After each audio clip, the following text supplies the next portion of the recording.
ce que nous avons prévu en tant qu'avocat, c'est d'engager des procédures judiciaires. Bon, il se trouve que pour l'instant, le plus urgent, c'est d'engager des procédures au niveau national parce que nous en disposons.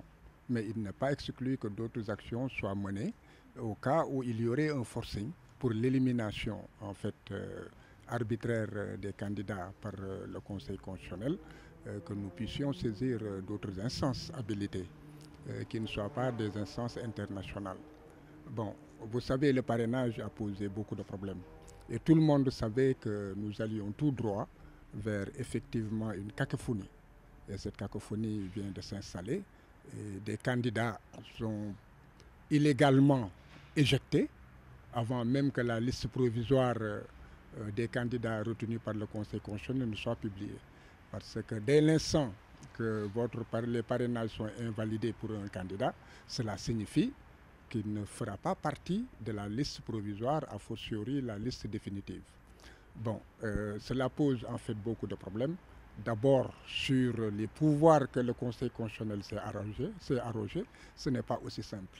Il y a beaucoup de manquements, beaucoup d'irrégularités qui sont en fait commises par le Conseil constitutionnel et qui en fait ne sont même pas, disons, on ne relève même pas de ses pouvoirs. Bon, donc M. Goudiaby fait partie des victimes du parrainage. Il y a d'autres candidats qui sont victimes du parrainage, mais nous, en tant qu'avocats, nous pensons que globalement, c'est le parrainage qui en fait constitue une mare dans la soupe et qui déjà fait que tout le processus électoral est déjà contaminé et tout le processus électoral ne peut pas aboutir à des élections libres et démocratiques avec l'expression de la volonté populaire sur le choix en fait de celui qui devra demain présider aux destinées en fait de notre pays.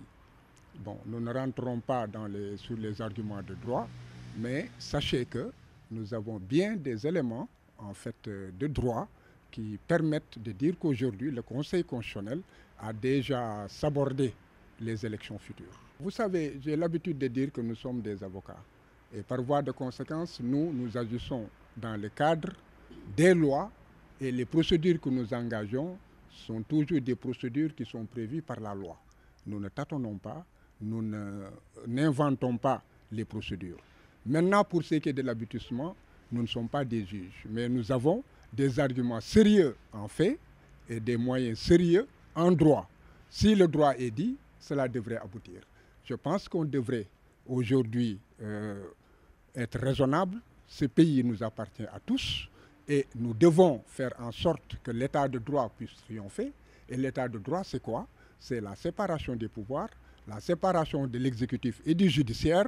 Et aujourd'hui, nous assistons à, disons, des amalgames et une confusion réelle des pouvoirs où on a l'impression que le pouvoir judiciaire, en fait, est attelé au pouvoir exécutif.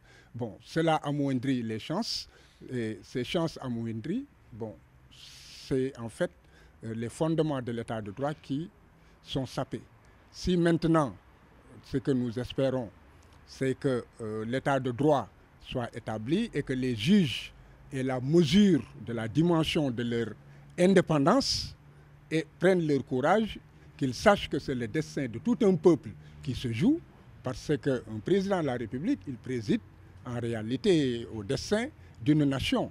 Bon, il trace les grandes politiques, il fait les grands choix et ainsi que les orientations.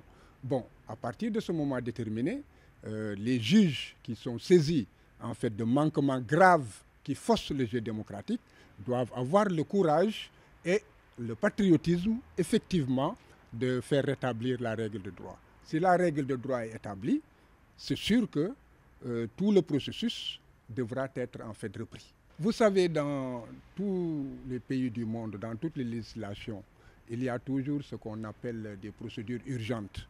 Et les procédures urgentes, lorsqu'elles sont mises effectivement en œuvre, il appartient aux juges d'être loyaux et de savoir que nous sommes dans le cadre d'une procédure urgente et de trancher. Il est même prévu que lorsqu'un juge prend un avion, de faire arrêter l'avion pour qu'il tranche un litige. Donc cela veut dire que nous pouvons toujours, même en 2 heures de temps, être dans un timing. Tout dépend en fait de la loyauté des juges que nous avons en face.